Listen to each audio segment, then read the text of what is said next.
Mark Gurman says Apple is exploring making larger iPads, and normally I would be super pumped about this, but honestly I'm starting to have a hard time wrapping my mind around the point of doing it at all. Let's begin.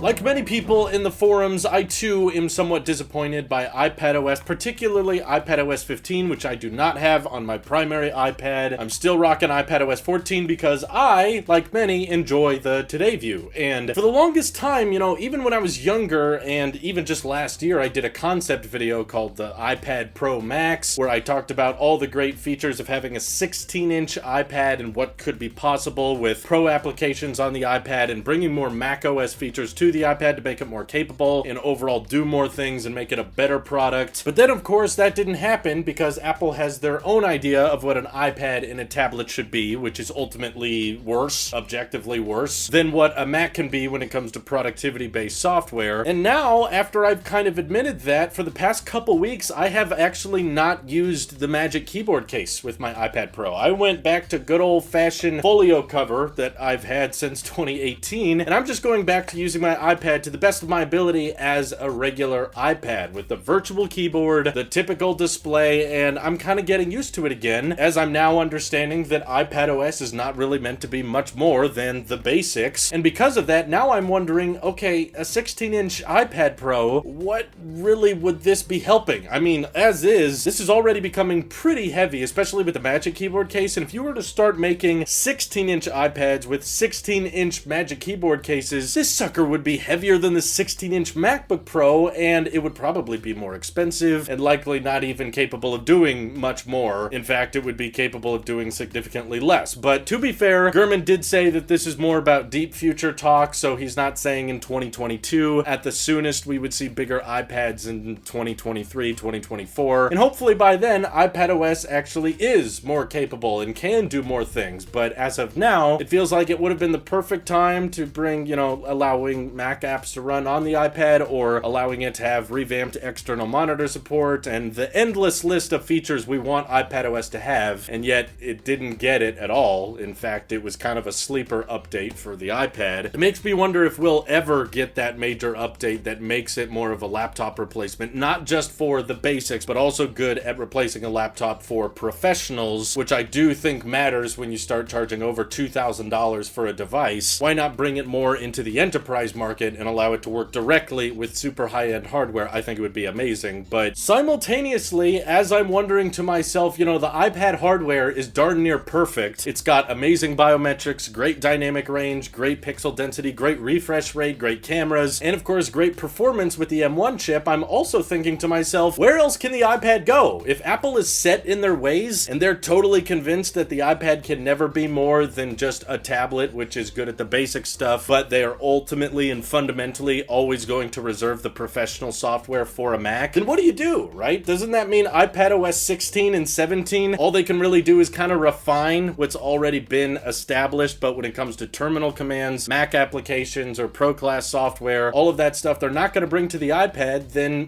what do you do with the lineup? Well, that's when you start getting weird, and maybe that's why Apple's considering going down the iPad Pro Max route, where we have insanely expensive overkill iPads with, 4 terabytes of storage, despite it still not supporting ProRes video codecs or other advanced video codecs, and you can't really do much with the storage, and you can't really do much with the RAM, although I'm glad Apple is now allowing apps to request permission for using more RAM. That's a win. Then that means if there's nowhere else to go with the hardware, you might as well just start getting bigger, because there are certainly people out there that have seen iCarly and Victorious, and they want that giant pear pad future where you just have this 27-inch tablet you carry around with you. And maybe if you're just an artist that's looking for a fairly large canvas to draw on, a 16-inch iPad, as pointless as it sounds to many of us, might make a lot of sense for someone that's just trying to draw on a large display and they're willing to carry around a very large canvas around in their backpack. As inconvenient as it may be, and I've honestly seen a lot of people say that the 12.9-inch iPad Pro is too big for them, and that's why the 11-inch iPad Pro is so popular, it gives gives me a hard time understanding how many people would actually utilize a 16-inch iPad Pro. Honestly, not very many. I think it would be quite a niche market, but I would also argue people who want a 2 terabyte iPad Pro with 5G, that's not a super common demographic either. People who want to spend $2,500 on an iPad, yeah, not that many people do, but Apple has that option. They do sell the accessories for it, and there probably weren't a ton of people hoping for 2 terabytes on their iPad, but Apple did it, and they're selling it, and you know, there's that small niche out there that is buying into it. We're gonna get that one commenter that's like, I bought the 2 terabyte because I want 7 full-length TV shows to be downloaded on my iPad at all times during the pandemic because my Wi-Fi can be off one day out of the year. And if it's that one day out of the year and I want to binge watch The Office on that day, I need to make sure I spend over $2,000 on my iPad. Okay, you know, that demographic exists, and I'm happy it can be catered towards. And even though the software is probably still going to be the fundamental limiting factor for the iPad, it would be pretty hilarious for Apple to be like, okay, now there's a 16-inch iPad. It's huge. It's ginormous. How many people are going to buy this? Probably not many, but those who do, Apple's going to have a big old thick profit margin on those things that they'll be happy with. And Apple randomly goes after niches of people. I know it's weird, and I'm sad when they don't go after my niche because I do have a lot of instances where I'm not in the mainstream, but I still wish Apple would cater to my use case. And I bet there's enough people out there that would actually be really interested in buying a bigger iPad, even if it was running iPadOS in its current state. For me personally, though, I would only be interested in a larger size iPad if it could actually start doing more Mac-like things. And as of right now, 11 years of updates, it's barely gotten much better over the past 6 years, and I have to think that's a fundamental roadmap decision on Apple's part. I don't think they're just going to add every feature everyone wants next year. I think it's going to be a very long, very slow, gradual process. Whereas the hardware team doesn't know what to do. They're like, we gave it Thunderbolt, we gave it center stage, we have great cameras, we got LiDAR, we've got great speakers, we've got all the best hardware, so what do? I don't know, make it bigger. Okay, there's a big one now. What's actually crazy to imagine is the actual viewable area of the iPad Pro is more